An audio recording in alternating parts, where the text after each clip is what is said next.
जय हिंद दोस्तों हम लोग पॉलिटी पर रहे थे और पॉलिटी में भाग 1 के यानी कि पहले भाग के हम लोग 3 अनुच्छेद को देख चुके थे। ठीक है, पहला अनुच्छेद जिसमें कहा गया था 3 अनुच्छेद नहीं, हम लोग 2 अनुच्छेद को देख चुके थे। ठीक है, जिसमें पहले अनुच्छेद में कहा गया था कि भारत राज्यों का संघ होगा। संघ को हम लोग बहुत अच्छे से विस्तृत करके मैंने समझाया था। ठीक है, कि संघ क्या होता है। ठीक है, अच्छा दूसरे अनुच्छेद में हम लोगों ने पढ़ा, दूसरे अनुच्छेद क्या हम लोग पढ़ा था, दूसरे अनुच्छेद में हम लोग अभी मतलब नेक्स्ट पिछले क्लास में हम लोगों ने पढ़ा था कि संसद विधि बनाकर नए राज्यों का प्रवेश और स्थापना कर सकता है। संसद विधि बनाकर यानी कि हमारा जो भारत का जो संसद है, संसद किन 3 चीजों से मिलकर बनता है, राज्यसभा, लोकसभा और राष्ट्रपति। यानी कि ये जो संसद है, संसद के पास ये शक्ति है कि संसद किसी भी नए क्षेत्र को, नए राज्य को मिला करके भारत में मतलब नए क्षेत्रों को भारत में मिला करके और एक नए राज्य का निर्माण कर सकता है, नए राज्य का स्थापना कर सकता है। ठीक है, तो ये संसद विधि बना करके अनुच्छेद मतलब दूसरा में ये लिखा गया कि संसद विधि बनाकर किसी भी बाहर के क्षेत्र को भारत में मिला सकता है और उसको राज्य का दर्जा दे सकता है। ठीक है, आगे हम लोग इसी चीज में पढ़ेंगे। देखिए एक चीज समझ लीजिए, भाग जो 1 है ना, यानी कि जो संविधान का जो पहला जो चैप्टर है भाग 1, जिसमें सबसे पहले ही कह दिया गया है कि संघ एवं उनके राज्य क्षेत्र, यानी कि भाग 1 में हम लोग को जो 4 आर्टिकल पढ़ना है, आर्टिकल 1, 2, 3, 4, इन चारों आर्टिकल में ना हमें अपने संघ और राज्य क्षेत्र के ही बारे में पढ़ना है। ठीक है, इतना बस याद रखिएगा आप लोग। अच्छा देखिए, आर्टिकल 1 और आर्टिकल 2 हम लोग ने पढ़ लिया, आर्टिकल 3 अभी हम लोग पढ़ेंगे।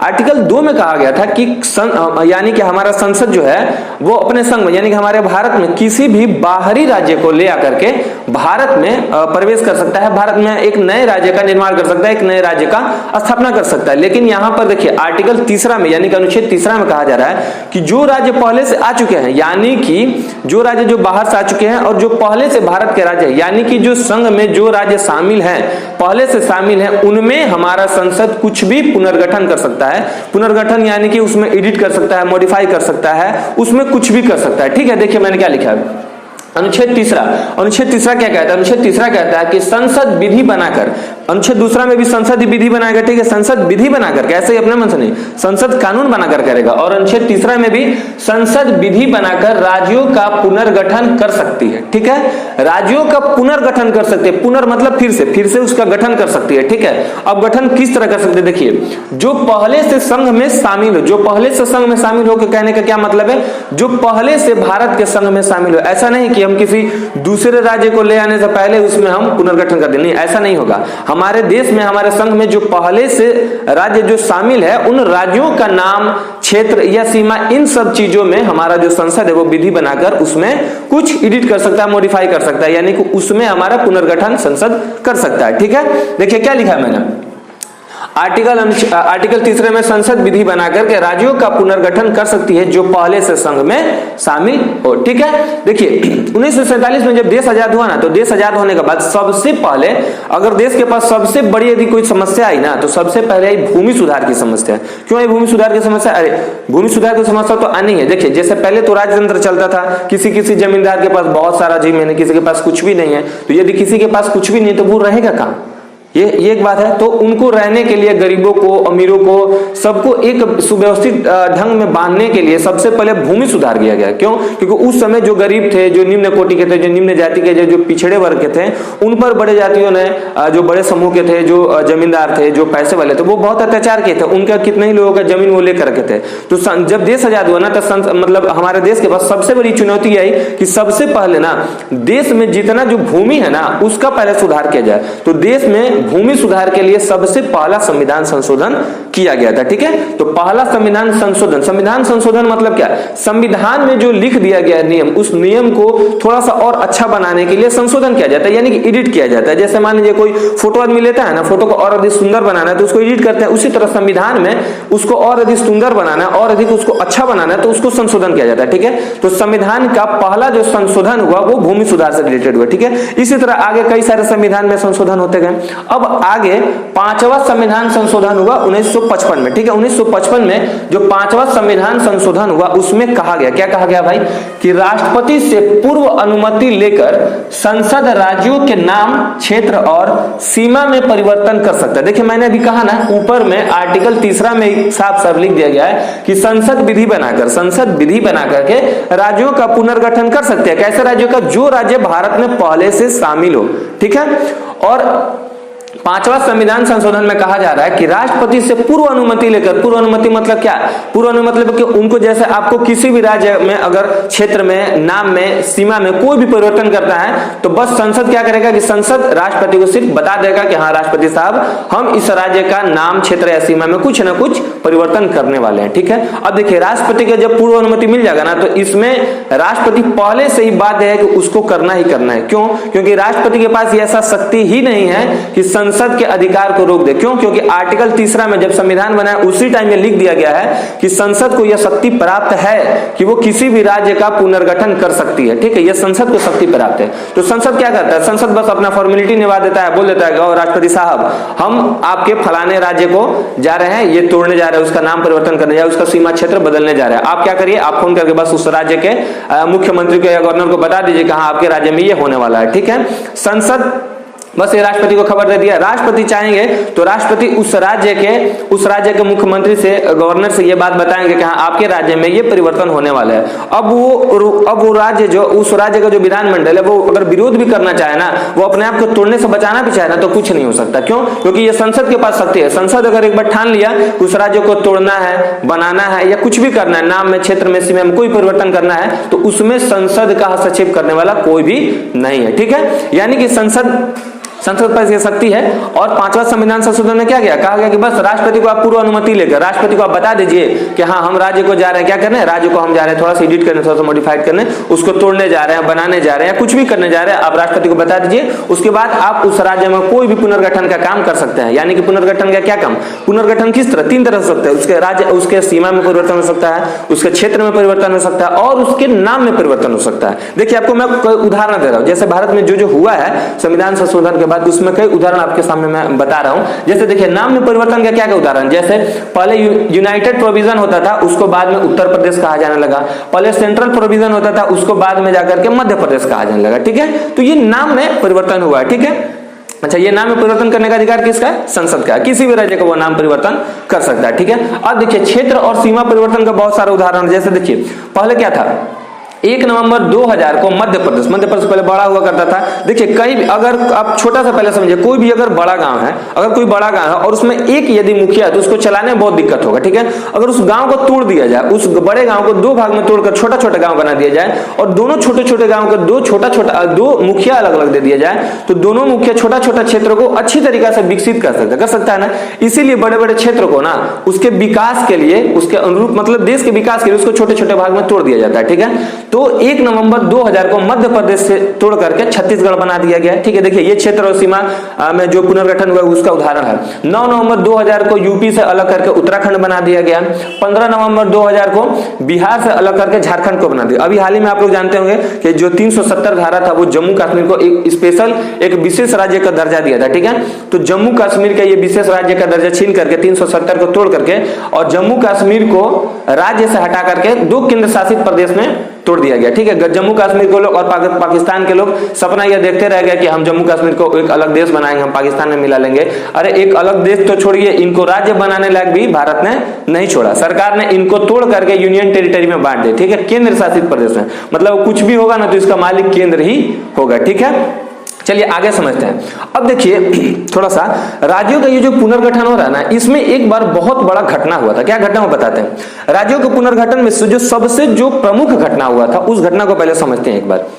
1948 में एसके धर समिति बना था। ठीक है, एसके धर समिति क्या कहता था, ये एसके धर जो समिति था ये कहता था ना कि कभी भी ना हमारे देश का जो राज्य है उसको भाषा के आधार पर हम नहीं बांटेंगे। भाषा के आधार पर कहने का मतलब क्या है कि राज्य के लोग ये डिमांड करते थे, सरकार से ये मांग करते थे कि हाँ हमारे बंगाल में बंगाली लोग ज्यादा हैं तो हमें बंगाल दे दिए जाए, जहां पर पंजाबी ज्यादा है उन्हें पंजाब दे दिया जाए। तो भाषा के आधार पर पहले ये राज्यों का मांग करते थे वहां के लोग। ठीक है, तो एसके धर जो समिति बना 1948 में, ये भाषा के आधार पर सबसे पहला समिति बना है। ठीक है, सबसे पहला आयोग बना है। ये कभी कभी एग्जाम में पूछ देता है। ठीक है, कि भाषा के आधार पर बनने वाला सबसे पहला आयोग क्या है, तो इसके धर समिति 1948 में बना था। तो ये क्या किया, ये विरोध किया कि नहीं भाषा के आधार पर हम राज्यों का गठन नहीं कर सकते। आखिर राज्यों का गठन होगा कैसे, आखिर जब बोला गया अनुच्छेद 3 में कि राज्यों का पुनर्गठन करेगा संसद, तो कैसे करेगा, किस आधार पर करेगा। तो देखिए 1947 में जब देश आजाद हुआ ना, तो अलग अलग उस समय तो रियासत हुआ करता था, तो कितने रियासत को मिलाकर एक राज्य बनाया जाएगा, उस राज्य का क्या नाम दिया जाएगा और किस तरह उसको बनाया जाएगा, किस आधार पर बनाया जाएगा, धर्म के आधार पर या जाति के आधार पर या भाषा के आधार पर, ये बहुत बड़ी समस्या थी। ठीक है, तो लोगों ने पहले कहा कि नहीं, पहले भाषा के आधार पर हम लोग को राज्य मिलना चाहिए। ठीक है, तो इसके धर जो समिति बना 1948 में, ये इसका विरोध किया। ठीक है कि नहीं, भाषा के आधार पर नहीं बनेगा। फिर 1948 में इसके बाद एक और समिति बना, जेबीपी समिति। इसमें तीन मुख्य लोग थे। ठीक है, जवाहरलाल नेहरू साहब, सरदार वल्लभ भाई पटेल और पट्टाभी सितारमैया, इन तीनों महान लोग ने मिलकर एक समिति बनाया 1948 में। ये भी फ्लॉप हो गया। क्यों फ्लॉप हो गया? क्योंकि ये भी लोग विरोध करते थे कि नहीं, भाषा के आधार पर हम राज्य का गठन नहीं कर सकते हैं। ठीक है, नहीं कर सकते हैं। अब देखिए एक बार का घटना होता क्या है। पेटू श्री रामलू एक आदमी थे, ये यहाँ के रहने वाले थे। ठीक है, देखिए यहाँ के ये रहने वाले थे। उस समय ये जो क्षेत्र था ना, मद्रास का क्षेत्र था, इसको मद्रास कहा जाता था। ठीक है, ये मद्रास का क्षेत्र बहुत बड़ा एरिया हुआ करता था, और इधर में ऊपर में तेलुगु बोला जाता था और नीचे में तमिल बोला जाता था। तो यहीं के रहने वाले थे, और उस समय ये दक्षिण भारत के बहुत बड़े एक क्रांति हुआ करते थे। ठीक है, तो इनका एक अपना बोलबाला था, काफी लोग इन्हें जानते थे, इनसे लोग जुड़े थे।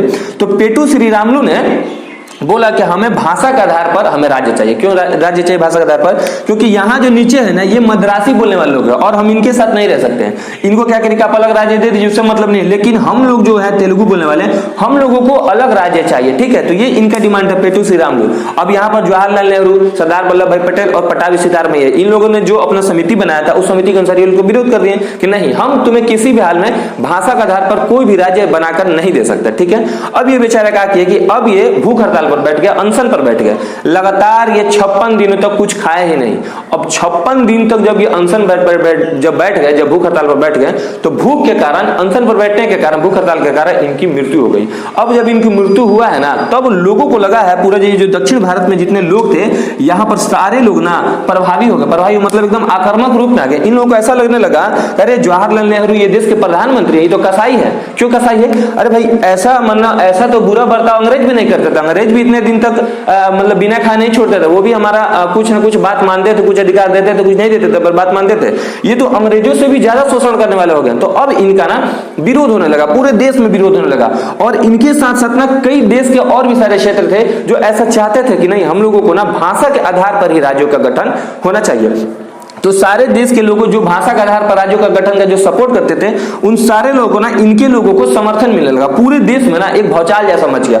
अब जवाहरलाल नेहरू सोचे कि अभी प्रधानमंत्री बने हैं और अभी देश में एक इतना बड़ा समस्या होता है। ये डरे क्या किए कि इनके मृत्यु के बाद सोचेगा अगर इस मैटर को किसी भी तरह शांत करना है ना, तो सबसे पहले क्या किया कि डर से इनके तेलुगु भाषा का आधार पर क्या किया कि एक नया राज्य दे दिया। कौन सा राज्य नया दे दिए? आंध्र प्रदेश दे दिया। ठीक है, 1 अक्टूबर 1953 को भाषा के आधार पर पहला राज्य बना।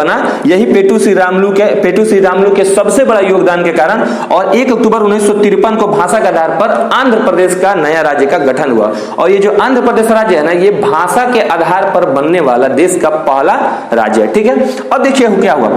अब जब आप लोग सुने हैं ना, जैसे अगर एक आदमी, जैसे कहावत कहा जाता है बिहार में कि देखा देखी पुण्य और देखा देखी पाप। यदि कोई अच्छा काम कर रहा है ना और उसका बहुत नाम हो रहा है, तो उससे जलने वाले लोग भी ना सोचते हैं कि हाँ हम भी वैसा काम करेंगे ना कि मेरा भी नाम हो।